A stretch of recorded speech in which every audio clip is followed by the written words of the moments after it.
gentlemen, it's Saturday night, it's party night.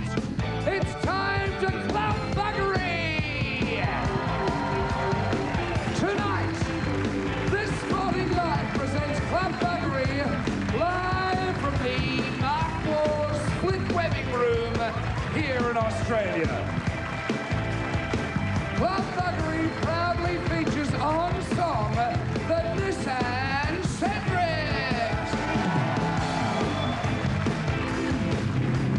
Whoa, whoa, whoa, could it be true that we are we and you are you? We like to party, we like to raid, we like to turn a Buggery page. And shouting long or thin, it's better in Australia's brand new Aztecs.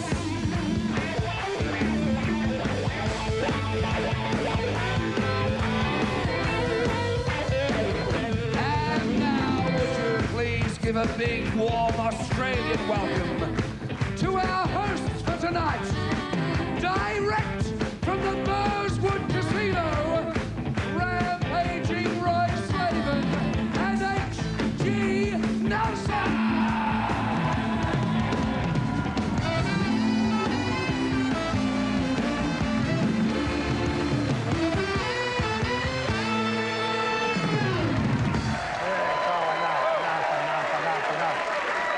Thanks very much, Ian Thorpe. Thanks very much, Australia's brand new Aztecs. Thanks very much, Nissan Cedrics. Hello, Australia, and welcome to Club Buggery for another evening when too much variety will be barely enough. Club Buggery this evening coming to you from Mark Wars split webbing room here in Renmark, South Australia.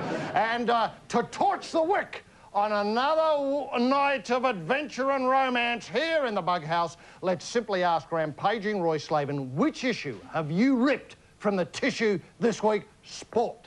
HG, I'm so proud. This afternoon, we've nailed the checks to the wall, 3 blot. Yes. The Woodies brought it home this afternoon, as the Pooh did yesterday and Patrick Rafter did. And the question that looms large over the nation and the world of tennis is just how good is Nuke? Yes. How good is he? Sure, it wasn't the best Czech team we've ever seen. I think Peter Korda pulled out, so it made it the second best Czech team we've seen. One of the kiddies got sick, so it's the third best Czech team we've seen. Then one of the kiddies pulled out yesterday, and they found someone who had come from Czechoslovakia quite recently, who was interested in tennis, had never played before, and logged in this morning to take part in the doubles, the left-handed kiddie. But we nailed them to the wall. We kicked their butts. Look at this, Czechoslovakia, 3 blot. We're into the semi-finals of the Davis Cup. Nuke! It's all yours, pal. You did it. Look, Roy, the thing that thrilled me this week was when Nuke came out, I think it might have been midweek, talking about the fixture, and said, we're going to get them down, and when we get them down, we're going to keep them down, and we're going to keep them down by kicking their heads in. Yeah. And that was a breath of fresh air that this nation have been waiting for from Neil somebody... Fraser never talked like that. I know, from somebody in Tennis Australia to stand up. I was down on my knees thanking Nuke for these thoughts. And I knew we'd have no trouble going 3-zip up as we are this evening. Well, tomorrow, that's when we kick their heads in. I know, we've got them down. We can start kicking now. That's right. And with that as a way of setting a scene, it's now time to welcome a woman who knows everything about getting wet. Nissan Cedrics, can you go out hard on the paddle board so as the others have to play catch-up in the swim leg? And then can you bring it home? That's right, Cedrics. Can you bring it on home in the run leg? And when you catch your breath, can you give us the Karla Gilbert story?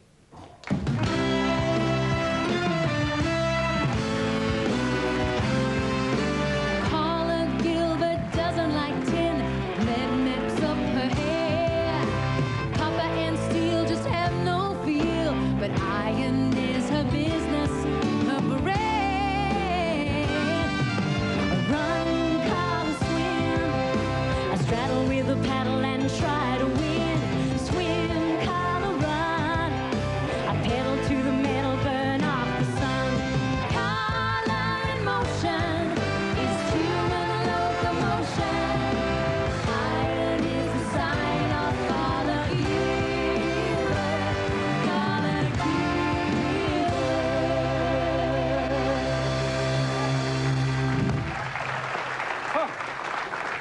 thanks very much for coming in this evening. Now, let's have a look at you winning, which is what you do best. I think this is at Newcastle Beach. It's the Devondale Classic, recently completed, and here you are winning. You obviously tremendous surf here, terrible conditions. You go and you bang your head on the bottom, you knock yourself out. Mercifully, you come to some minutes later and you find yourself in front of the pack. You go round the buoy here, and then by the time you get on the board, you're miles ahead, so much so that there's a lot of daylight between you and the opposition. As you approach the buoy here, I think we might, you know, give up on this leg because you've got that one, and then we cut to the chase. Here you are crossing the finish line. Tremendous work there.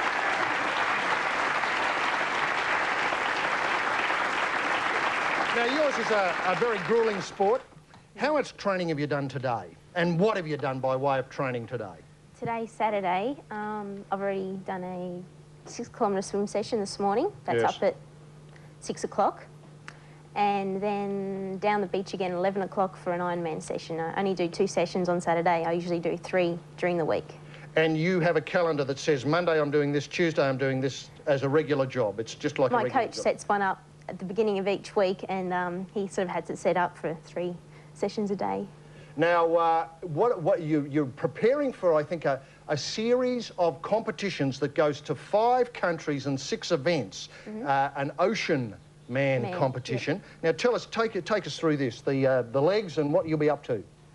Well, the legs, as you call it, that's the disciplines that we do. The women do the board, the run, and the swimming. The men do the ski paddle as well, as you'd know, because I know you have a bit of a Oh, Roy's done it all, yeah. He used to love it. He used to love anything that went for about 2 days on the ski, on the goat boat. That was Roy's. And then a 100-metre swim, a 5-metre run, and then if he could get away with, say, about 4 days paddling on the board, that was where he came into his own. I thought so, yeah. And, yeah, we go to 5 different countries. We have a race in each. It's the first time we've had this series, so, you know, it should be interesting. We'll have a look around the world also.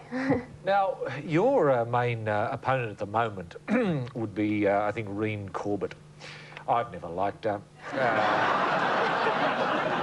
not nice. I find her a haughty bit of work.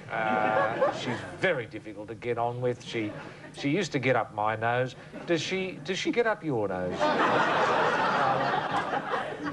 I don't think so, not lately, but I think that's like in any sport. There's always a bit of rivalry up with the top competitors. So, you know, that things have changed maybe, and, you know, I'm sure, you know, as new girls come in and in different sports also, there'll be, but, you know, it's really, once it comes down to the line, really no one's your friend. No, well, that's true. Well, I think you were second to her a number of times over the last year or so, but now you're ahead. Do you feel happier about her now that you're beating her than you did when she was beating you? Because that's how I always felt. I always hated people when they were beating me, but when I started beating them, I used to reach out and give them a hand.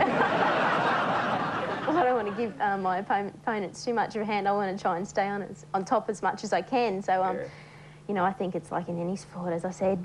Yeah. Now, just going back to the Ocean Man, how many Australians will be travelling on the circuit? And do you have to encounter people who you might never have seen before from other countries participating in the Ocean Man competition? There's about 20 contracted women and about 20 contracted guys as well from Australia. Yes. And then they have 2 competitors from each other country. You know, they've got Japan, South Africa, Germany, England, a couple of other countries, I'm not sure. We haven't really seen them compete in Ironman events because we're sort of the dominant force in the world. Yeah. So it should be interesting, and I'm sure they'll progress and get better and better over the years. Have you got your bronze medallion? I sure have, yes. And your bronze cross? My bronze cross. Which is the next award up from the bronze medallion. Have you got a bronze cross with bar? No. You've only got your bronze medallion? Yes. Oh. Did you have to dive down and, you know, fully clad and pick a brick up off the bottom of the pool? I think that's in your St John's. No, not the surf. No, and I think you won a surf title in Japan. How was the surf there? I mean, are they crazy about surf there? Where do they surf? Oh, there was a beach like about an hour south of Japan called Shimoda, and it was quite pretty. I think they'd had sand transported over from Australia, and it looked really quite good. But the water was quite clear and, yeah, it turned out really well. Yeah. Yeah. And are they crazy about swimming and surfing in Japan? They're mainly into the beach events. They're crazy. They've like Flags. Their flag champion. Oh, He's yes. just an absolute legend over there. Yeah, and well, he would be. Yeah, and they sort of go over there and they sort of don't know what iron people are. Now, Devondale is the major sponsor, and I understand you're very careful of your diet when it comes into competition. But Devondale and diet aren't two words that I put together, generally speaking. I mean, I don't mean to give you a hard time here, but it is true that Devondale make a lot of... They do have low-fat cheeses. And they do, things like that. low-fat... And skim milk, yeah. Skim milk. What about their butter? Do you ever have a big lash of a big To tell you the truth, I tub of butter? I don't eat butter at all. My parents do, so they sort of have Oh, my... right. Well, what do you put on a sandwich to keep the Vegemite away from them? What do you... You just got to press lightly so it doesn't make a hole in it. Now, when you say you're careful about your diet, is it a diet that is set out for you by the coach, so as you eat, you know, let's say pasta in the morning or, you know... Not at all. 20 plates of Wheat Bix or whatever it is? No, a lot of cereal. I do love my cereal. Yes. Uncle Toby's, it's my favourite. And Do you really like that Uncle Toby stuff? I've tried it and it's rubbish.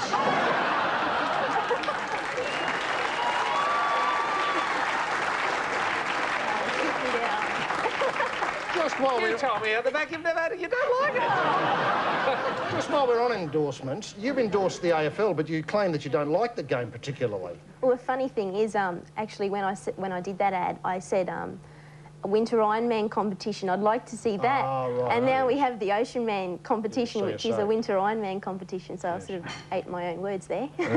Now, tactics. I understand you feel comfortable with each leg of the competition. You don't feel as though one's a stronger leg than others. No. But tactics, is it just a matter of going like the clappers from once they go off? Or is there a tactic you can lure people into thinking you've got the swim leg nailed when, you know, you haven't? No. Or, no? Especially in the women races, our races aren't that long. The men's race go for, you know, an hour and a half, 2 hours, and our longest is only about 45 minutes. So you can't afford to take it easy in certain legs. So you've really got to go as hard as you can and hope that you can finish the race in the end. And some courses you feel more comfortable with than others. I notice in the media comments sometimes you're critical of the way the course is laid out. If there's no standard course... Because the course is designed for Ian Corbett, not for you. Yes, that's right. That's how we see it, Karla.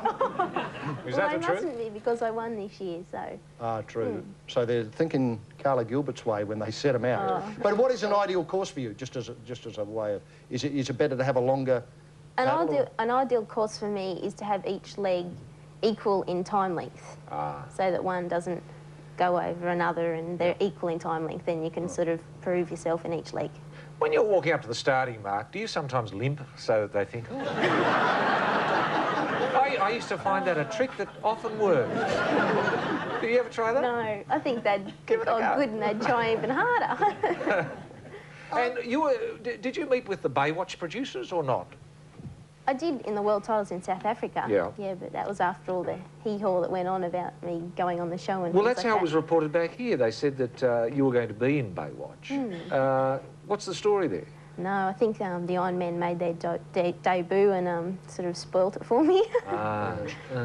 In the sport, are there technical innovations that come in? You know, people get an idea of how to do something differently, you know, so swim with a dolphin kick instead of, flutter kick, or, say, paddle on a half sort of thickness board, or is No. everything standard? The weight of the board is, Yes. and the length. Right. Anything different, you can have a different width, thickness, anything like that, suiting up to you. You know, the girls tend to have a thinner board than the guys because we're lighter, and a different thinner, so we can get our arms in and things like that. I noticed in the Devondale in Newcastle, you breathed a lot off your left-hand side and very rarely off your right-hand side. That's my stroke. Oh, you only breathe off the left-hand side? Yeah. That must Yeah. be a bugger when the tide's coming in the wrong way. Oh no, I get dizzy And I when I notice breathe you both really sides. turn your head back far too far, can't you? Sorry, I'll work on that in swimming training next week. I mean, has the coach ever pointed this out to you, that you're reaching out too far with your head for air? I'll have to pick that one up. But is that true in that the coaching is a lot about the technique of the discipline, or is it more about you know, if we put, you know, enough Uncle Tobys in Karla, she'll win. You know, is there a strategy with the training to improve technique, or is it really a sort of strength sport? Well, my coach, Pat O'Keefe, he puts a lot of time into it. He works a lot on my technique, on my board and things like that, and he's found up little ways that, you know, maybe I can improve on, which give me an edge over the other competitors. So really, technique has a lot to do with it in the end. Well, I start breathing out the right side. And next time I'd stand on Reen Corbett's foot at the start. That's always, it's an oldie but a goodie, and Roy's... Give her a deadly. That's right. Give her a deadly. That'll look good. Just limp up and give her right. Bang, you're off. She's back. Look, all we can do is wish you all the best for the Ocean Man competition, and on this cheerful note, I wish you all the success in the Iron Woman caper, and I ask everyone, whether here in the split webbing or there at home, to get them out and start clanging together to thank Karla Gilbert.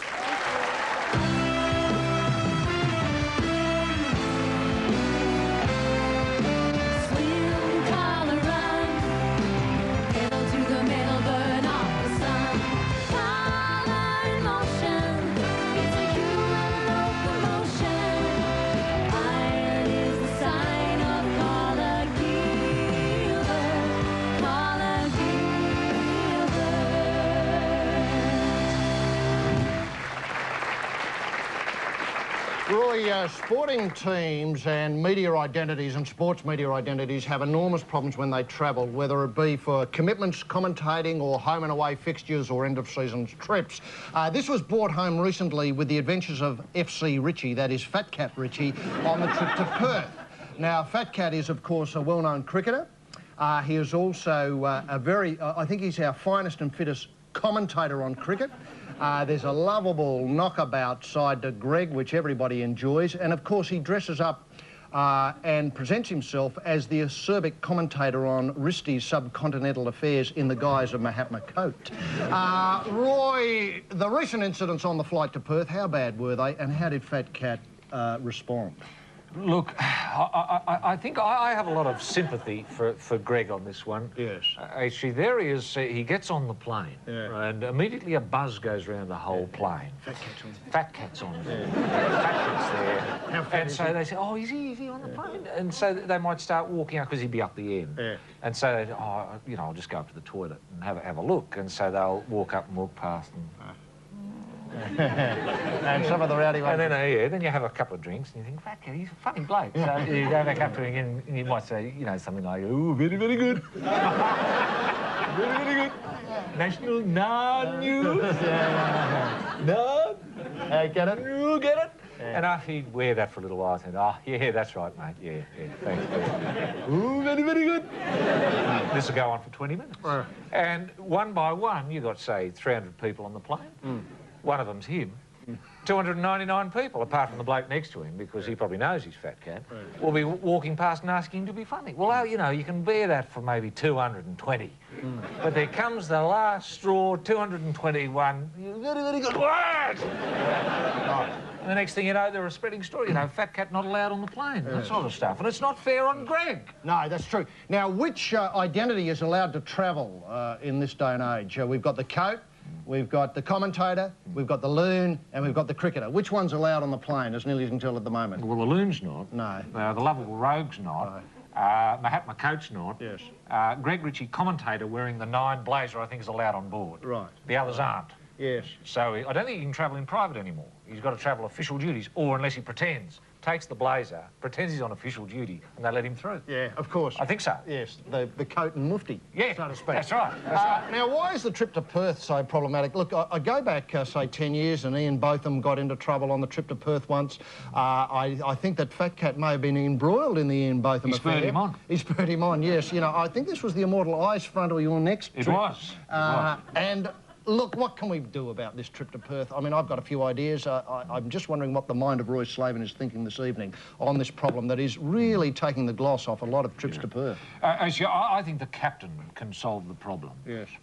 Perhaps just before the stewards give the information on safety procedure. Yes. If the captain would just, excuse me, everyone, I'm Captain, let's say, Arthur Phillip. No relation. I'd like to welcome you aboard and let you know that we have Mahatma Coat on board. Mahatma, would you like to stand up and wander down the aisles? It's Greg Ritchie, ladies and gentlemen. Wander down the aisles, have a good look at him, touch him if you like, and just leave him alone for the rest of the trip.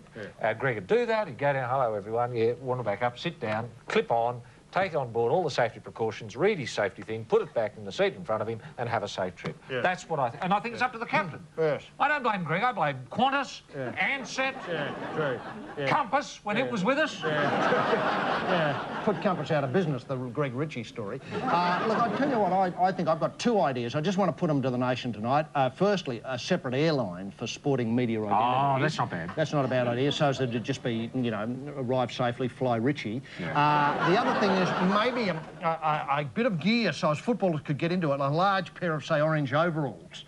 So as when you saw this figure, or this group of figures appearing as you checked in, you might like to take another plane yourself and so avoid all embarrassment. But sort of some marking point. If this was the case, how should the public respond if they say... Why not put them in straitjackets? Yeah, true. Excuse me, Mr. Ritchie. Yeah, in you go. Yeah, that's right. Enjoy, have a safe trip.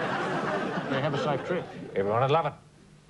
Roy, the other thing is, I think that the difficulty is that once you get a bad name for it, it is so easy for that to be continued, isn't it? Oh, I think it's Fat Cat's problem is people now are looking for Fat Cat to do stupid things. And when he might pick his nose or something, everybody points and sniggers. Fat Cat's on the job. They'd egg him on. Yeah, that's right. Put it in further, Fat Cat. When he goes to the toilet, they go up, be on hands and knees when he comes out so that he flops over them. Pour a drink on him and stuff like that. You Fat Cat? Yeah. Yes, there's a lot of commentary about the curry. And now on the show, well, let's face it, the item that has put space firmly back on this nation's must-do agenda. It is a tantalising glimpse of what the future will be really like. Let's once again climb to our vantage point on top of the stepladder perched in the 29th century and go over to the flight deck of the BG and another stanza of Star Search. The search for entertainers continues. On the deck of the starship BG, Ajax O'Leary is conducting a masterclass on making an entrance and telling a joke. Not bad, Merkin, not bad. I just work on that entrance. Keep the hand on the wangle to keep the audience attention. And if I were you, I'd hit the word old in the punchline. Fat old poon. Ah, fat old poon. Yes, very good, very good. Thanks, Master. I'll work on it. Good. In a couple of months, we might be talking promotion. Oh. Okay, who's next? A fire? Do-do-do. Okay, settle down. Now, who's the boss of the hankies? The handkerchief! Yes, good, good. Nice entrance, nice entrance. But strong material like that needs to be sold. Many in the audience may not realise that nasal mucus once was a problem. You might have to set it up better. But good start. Okay, dog rooter, on you come. Okay, shut up, all of you. Especially you fat old poon. Say, why do people wrap their elephants with tape? Why? So they don't burst when you bugger them. You see, I've always had this love affair with late 20th century Australian entertainers. Right. And in my opinion, Johnny Farnham was the greatest of them all. As a matter of fact, I'm working on a Farnham piece. Oh, wow. Here's a little number that means a lot to me. It goes something like this. 1 is the loneliest number that you'll ever do. 2 can be as sad as 1. It's the loneliest number since the number 1. Who cares about some idiot called Farnham? Look, I could be wrong, but O'Leary has taken this boat nowhere. Well, I'm a bit disappointed. I thought we'd learn so much more about entertainment and get to meet great artists. Well, you're right. Now, this is who we should be looking for. Frank Sinatra, Shirley Bassey, Eric Bana, Hale and Pace, Richard Clayderman, Date Bait, Forcifer O'Flanagan, and this supergroup that my ancestors told me about, the Mindless Dog Rooters.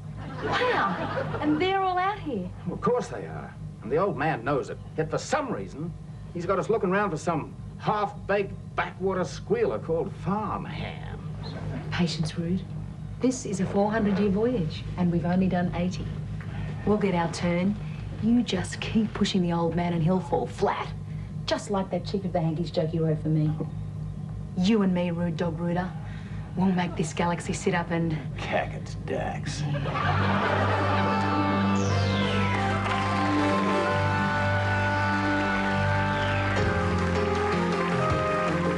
Space, it gets me off my face. Space, it's so cool. If you wanna hang, that's your place.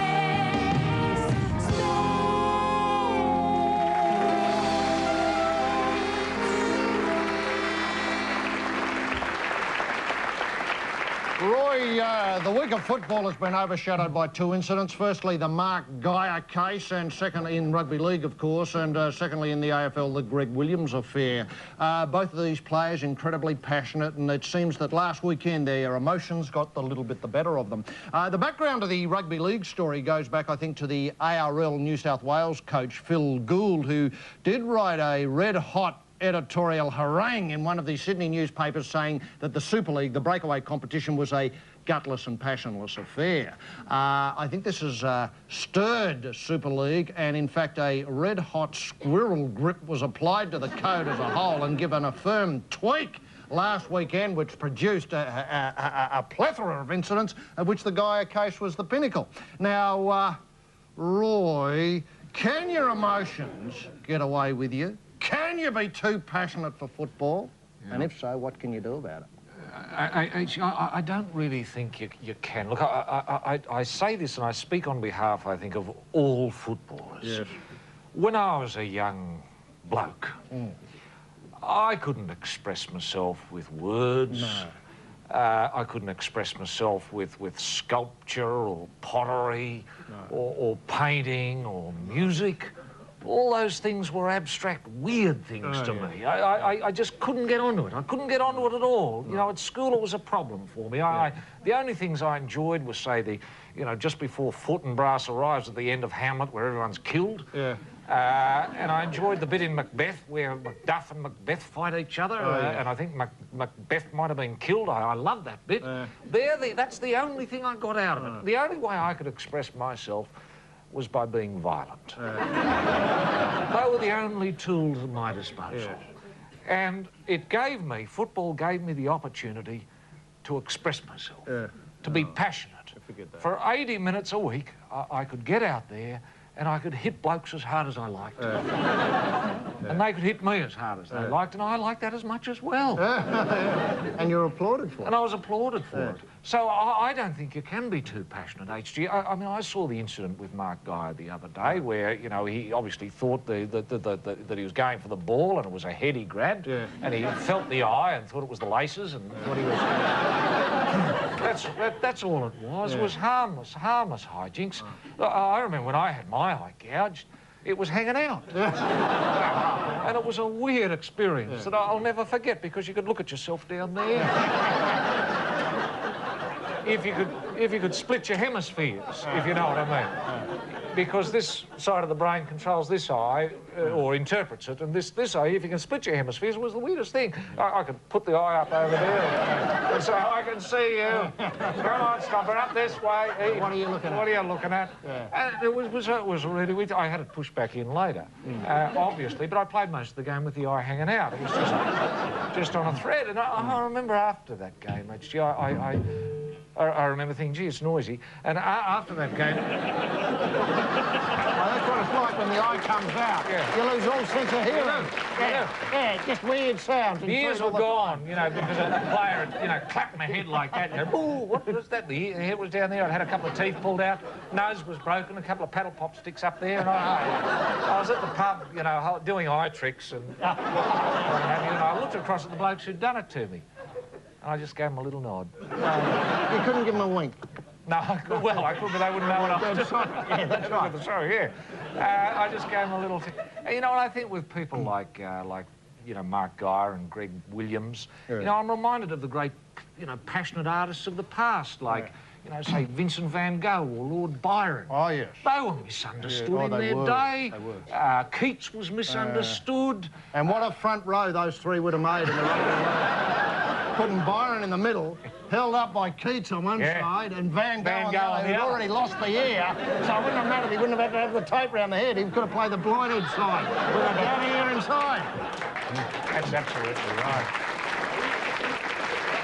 Roy, well, sorry, I thought, you know, when I read the reports of the tribunal, you know, and the Mark Geyer imbroglio with the tribunal, I thought of, you know, Don McLean when he said of Vincent van Gogh, "This world was never meant for one as beautiful as you." And I think he was reaching out and talking to Mark and talking to Diesel. And talking to all those beautiful, passionate blokes who just express themselves through violence. There's nothing weird about them. No. They're craftspeople. More than that, they're artisans. They're artists. And I applaud.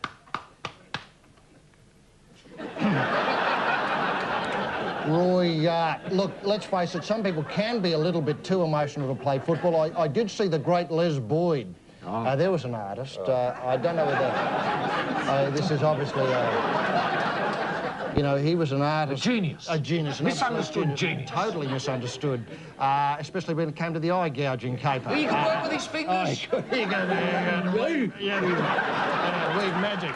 Now, he said that Mark Geyer is too emotional to play football. I think that's the content, you know, that's the substance of his spray this week. Could that be possible? I don't think it's possible. No. I don't think it's possible. No. You take the passion out of football, you take away the football. True. It's all over. It's finished, dead. Last year's model. If you take the passion out, I would like to get more passionate players involved. More passionate. If there was some substance you could give them to, you know, get this burning thing in here, setting them aflame. I want to see volcanoes out there, just bursting. I want to see heads pulled off. Wow. Well, obviously, if they could sew them back on. During half-time. Roy, with the off-season, of course, you've got your peace legs on, and then you have to prepare for the season by taking your peace legs off and putting your footy legs on. You know, there's obviously a bit of a problem area there. How do you crank it up? You know, how do you get going early in the season, especially? Look, it was never too hard for me, HG, or my mates. We just put our Guernseys on, you know, a couple of weeks early, and went out and picked fights. Nothing weird about it. And now in the Bughouse, it's a tremendous thrill to be able to introduce to you a couple of men who are artistic stylists in all colours of the rainbow, especially brown. In other words, they're footy players. Tonight, they have downed the paint pot to give a spanking to the six-string slab, the tune's Strange Brew, the backing, the brand new Aztecs from Dog Trumpet. Please welcome a couple of house painters made good in the rugby league in Peter O'Doherty and Reg Mombassa.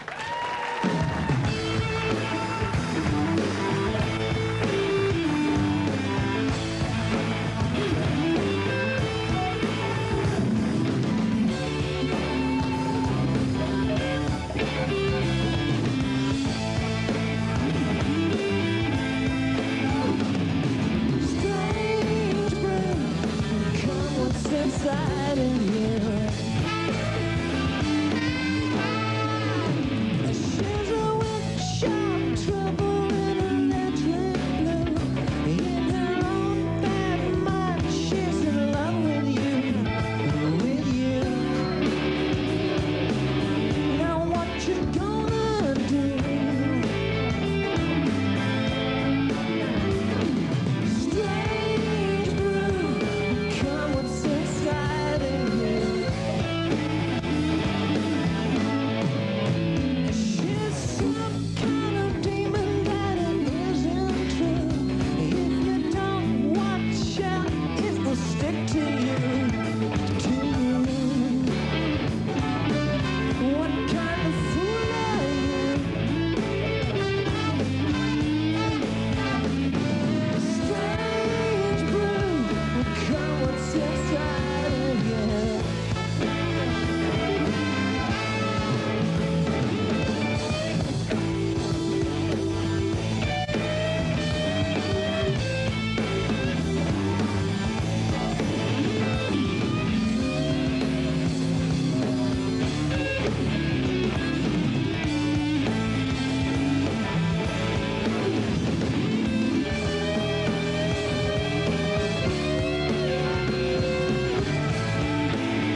seems all it ought to be ignored.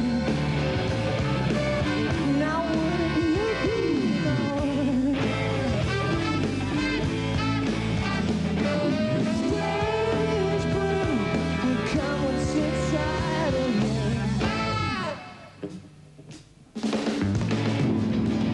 Strange brew, a strange brew, strange brew, strange brew, come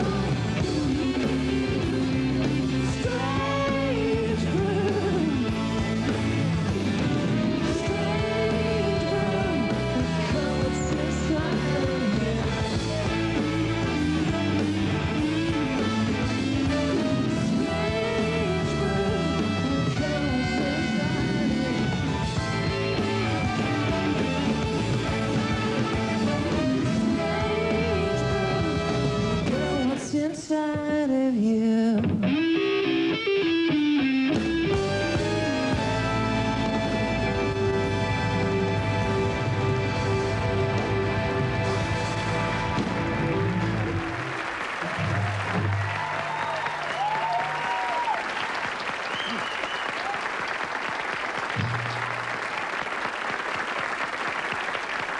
That was the Tim Fisher Climbs Every Mountain of Easter arrangement of Strange Brew. The brand new Aztecs turning the cream classic into rock hard cheese. The Cedrics straining at the curds. And what about Reg and Pete ripping in and adding a whole new chapter to the people, places and cheese story. Tremendous work there, Roy. The world of entertainment was rocked to its very foundations this week.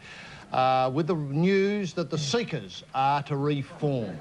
I know it caught you on the chin, it caught me on the chin, but I've never seen Athol, Judith, Keith or Bruce look fitter, and I believe, I'm sure as you do, and I speak of all Club Buggery viewers, that they still have something to offer. I'm not quite sure what it is, though. Look, I was over the moon when I heard the news. It's a dream come true, obviously, because separate lives that they've been leading lately. I know, might have been Bruce who did that terrific I am, we are, or I am, you are, we are Australians, yes. Which confused a lot of people who knew it already and didn't feel the need to be told. Yeah. But that's Bruce, weird guy, wacky ideas, singularly. But fuse him with Athol, who's an absolute Loon. and with Keith, who's a tremendous artist. And then you've got Judith, who went a little bit wild with the jazz sort of gear. I think it can work, actually, and I think they'll touch a new generation. Yes? With a lot of stuff that's probably a little bit old. So it's going to be old songs, not covers of... I think they'll do new... Look, I think that Keith and Athol and Bruce have been cooking up some pretty interesting gear, which they'll broadcast, I think, in February of next year, I think, is the launch of the new album. Right. Hopefully we'll see a best-of album coming out before then. I think the last incarnation we saw them in was with... Julie Anthony with that terrific album Seekers Live, or Seekers Live. It might have been... Or Live Live. Live Live. I think with the Stardust Room, the Gold Coast. Yes, a brilliant album. Yeah. But actually, you've got to make young kiddies today, once they hear again that, hey there, Georgie girl, there's another Georgie deep inside. Bring out all the love you hide, and oh, what a change there'll be. The world will see a new Georgie girl. That'll turn him around, Roy. God, it's talking to me. Yes. Oh, I'm doing things differently now. That's gonna get kiddies. Yes, indeed. Look, you could go on all night like that, Roy. That'll have them round the kitchen, round the old radiogram, and when it comes on with I'll Never Find Another You, the carnival is Morningtown over. Ride. Morningtown Ride. Well, there are hundreds of them. Yeah, but Roy, can I ask why they're getting paid so little for this deal? Yeah, I know. I mean, I've heard a paltry figure of $14.7 million. Yeah, I know. It's an insult. Yeah. An insult to the memory of the Seekers. I'd pay him $16 million not to form again. And speaking of oldies but goldies, it's now time to welcome to the Bug House a man who loved it loud. This man loved it so loud that he played every song of his entire career at 12. which, as everyone knows, is 2 above the industry standard of 10. In more recent times, he's written a very lively, fruity squall about 1 year in his life in the cross. Nissan Cedrics, can you put a Marshall stack up the back? Can you can you force everyone in the band to turn it up loud? That is right, turn it up loud! And when you see a little trickle of blood oozing from the ears, and only then can you give us the Billy Thorpe story.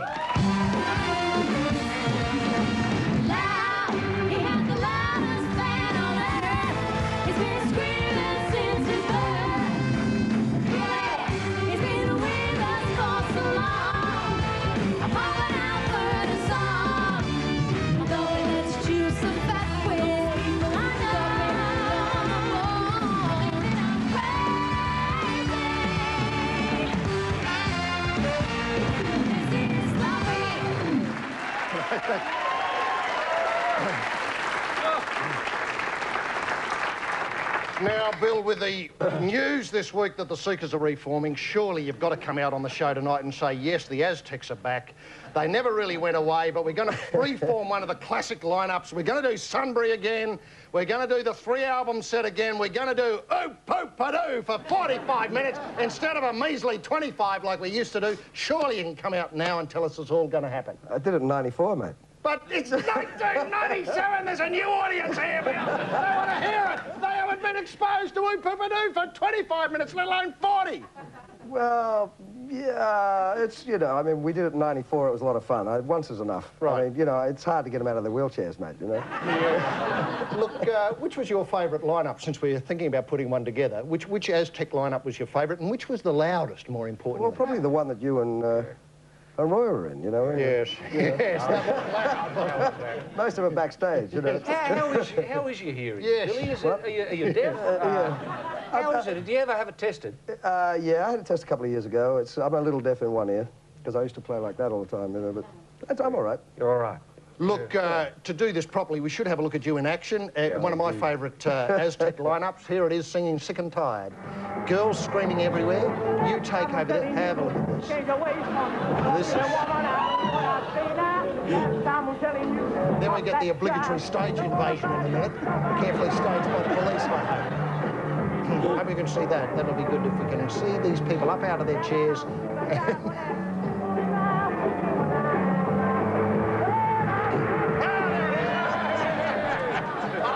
Work. Tell me the promoters wouldn't love to get hold of that, Bill, and put it back on the planks. And look, I think people here would love to see Bill doing all that again, wouldn't they?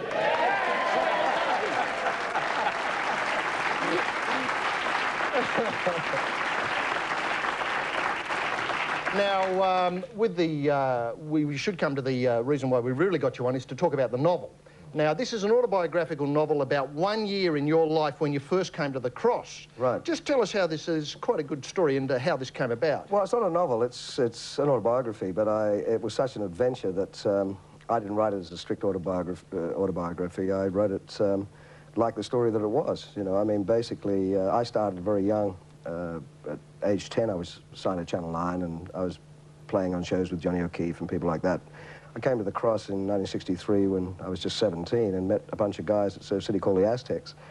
And from 1963 to 1964, we went from obscurity to playing to 60,000 people a night, you know. It was an incredible time, and I'd done a lot of promotion for that Lock Up Your Mother's album with the Aztecs in 1994 and done a lot of interviews, and people really didn't know too much about the era, and 60 Minutes did a piece on me, and I got an offer for an autobiography from all the major publishers, and I started thinking about writing, and when I got to the Cross, it just poured out. It was just a great time. Yeah. Bill, it is an extraordinary story, and I believe there is talk of it being turned into a film. Yeah. A film treatment. Now, can I suggest, Bill, that if this was to be made a film, the only way the public could get to see it is if they ordered it through Fishwick.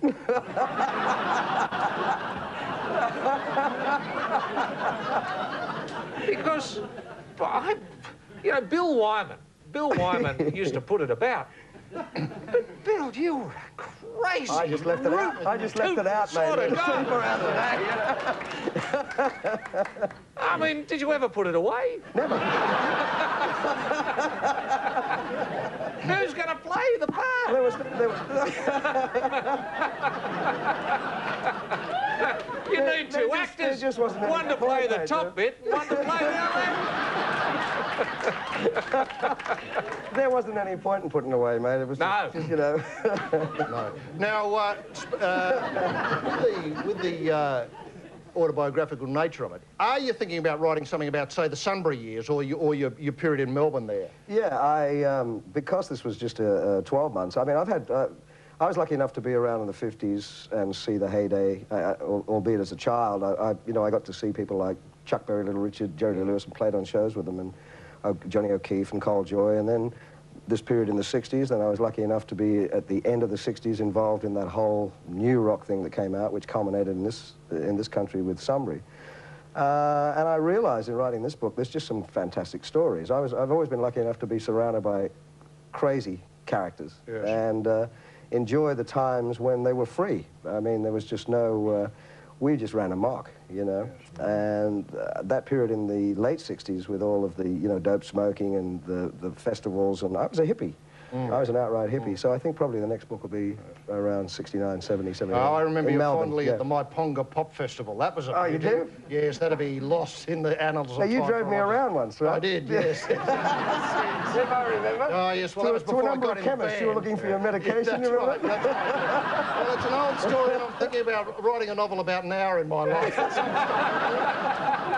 And unfortunately, in the hour, I don't get it out, so...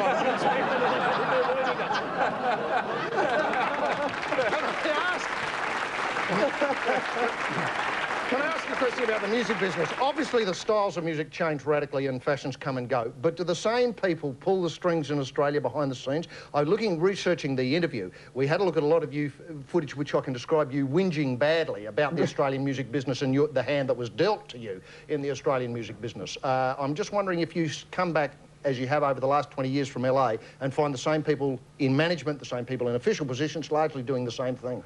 To a degree. A lot of the people that are now in positions of power started off around this, basically the late 60s, early 70s. Yes. People like Michael Gudinski with Mushroom Records and Michael Chugg.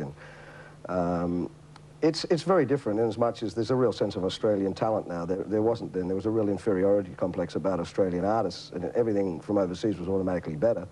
And with the success of bands like In Excess and, Savage Garden and Silverchair, there's a realization that, anything from Australia is as good as anything from anywhere else in the world. So it's really different. It's a very different business than the one I left. Billy, you've been in America for about 20 years. Right. You've done extraordinary things. You've had successes there in the record industry. You've been in China for a while, making soft toys, all sorts of odd things. Making soft toys. That's a good story. That's a good story. There are a hell of a lot of people there to get to know, though, Billy, which is what probably drew you to China in the first place. You've run out of people here. But you've been in America for 20 years, and you haven't lost your Australian accent. How do you explain people like Greg Norman?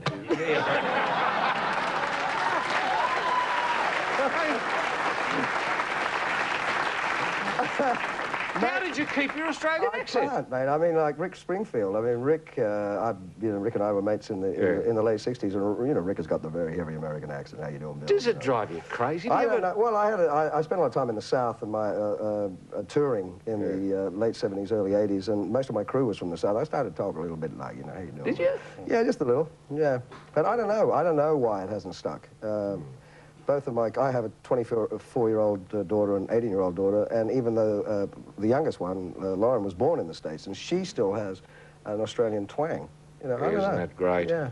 That's fantastic, mate. That's bloody terrific. Tom, I'm your beauty. Yes. No, because it's just bloody embarrassing when you hear the shark talking. Where have you come from, fella? And on that successful note about accents, it's time to wish Bill every success in the future, and I ask all Club Buggery viewers, whether they're at home or here in the Mark War split webbing room, to get them out and start wanging away as a means of thanking Billy Thorpe.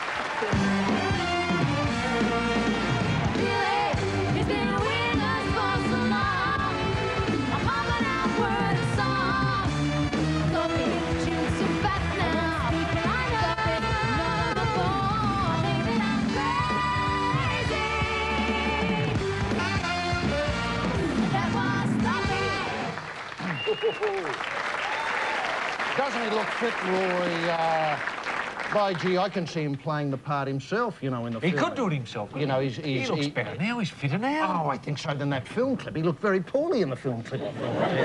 He did. He looked a bit weak, didn't he? He did. He looked as though he might have been, you know, doing a bit too much between the sheets and not getting enough sleep, if you know what I mean. That's right. That's right. Look, if that book's right. Yeah. I mean, if his memory, and let's face it, how much memory must he have left anyway?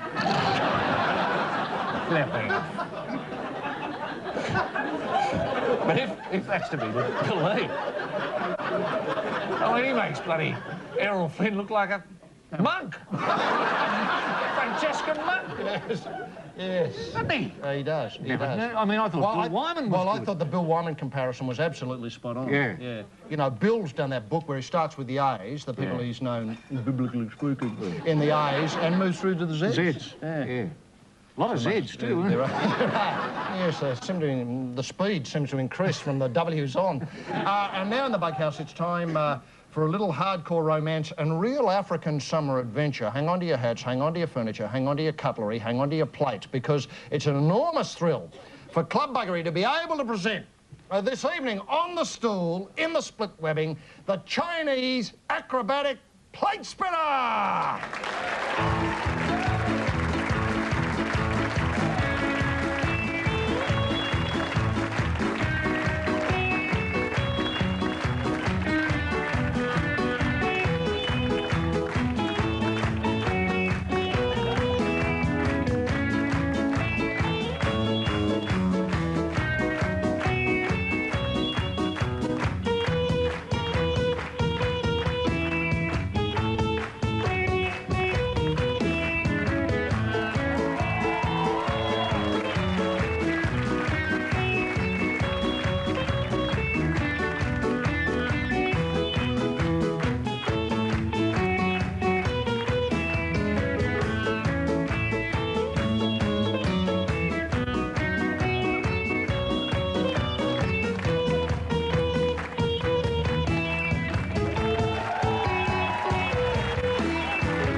We come to that moment that celebrates your endeavour with a frock here in the split webbing on Club Buggery. Yes, once again, it's time for This Is Living. Before we go to this week's deliriously happy couple, let's have a look at the couple that greeted the judge in the Bughouse this time last week. Yes, Anna Maria and Clinton, HG, you may recall. Here they were winning, and off they went. I think we took them to South's Juniors, and by golly... No, the Hardboard Diggers! Hardboard Diggers. Hardboard Diggers! God, I was confused there for a moment. They had a tremendous night, got rid of their money very, very quickly, had a lovely, lovely night. Did I ever tell you about the time I was doing Supermarket Sweep for the National Nine Network? God, it was a fantastic show. I think we gave away about $2,500 in 3 years. This is living. Yes, Anyway, this what is a living. They nice had a tremendous night. Tremendous night. This week, the prizes are just as good. We've got the Club Buggery cards, we've got the Dog Trumpet suitcase CD, and, of course, Bill's Bluey. There, 1 year in his life. Plus, Roy... Yes, this week's lucky couple, HG, we're sending them to the Club of the 90s, Marrickville RSL. Wow. The best foyer in the world. Regarded as the best foyer in the world.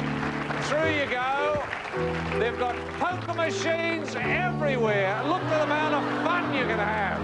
It's poker machines, poker machines, poker machines, but it's the food that really gets you in. Here we have a nice bit of chicken. There's pork sausages, there's curries, there's fish. There's whatever you want. It's haute cuisine. You just point and they put it on the plate. You're going to have that chicken. It's a beautiful chicken with a sauce of a very interesting description. And please use the same ladle to put in the sausages. They're curried sausages. Next, we better go with the pork sausages. Here we are. Use the same spoon, thank you. And we better have some beans as well. Same ladle, please. I like seeing that. Yeah. Whack it on the plate, over you go, give it over, thank you very much. You pick up your knife and fork at the end of the queue, you sit down and you have a tremendous meal. It is just beautiful. This is living. This is living. This is living. Oh, here we are. We've got Helen and Lee of Glebe. Look, did you choose the gear? Yeah. Yes, and you're happy the way you come? Obviously, it's a what sort of fabric is that? Something stretchy. Something stretchy? A lycra, perhaps, or a terraline? Possibly. Now, are you prepared to take up the challenge and take the This Is Living challenge and go to the Marrickville RSL, the Club of the 90s? Absolutely. We do. Because this is living! It gets me off my face. A space, it's so cool. If you wanna hang, that's your place.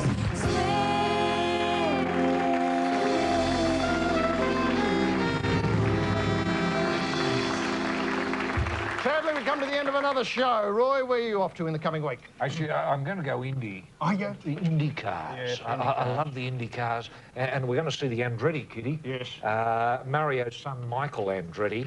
He's about 13th off the grid, but he'll put in, and I think Al Unser Jr. Junior's here. Oh, if he's a chip off the old block, Al Unser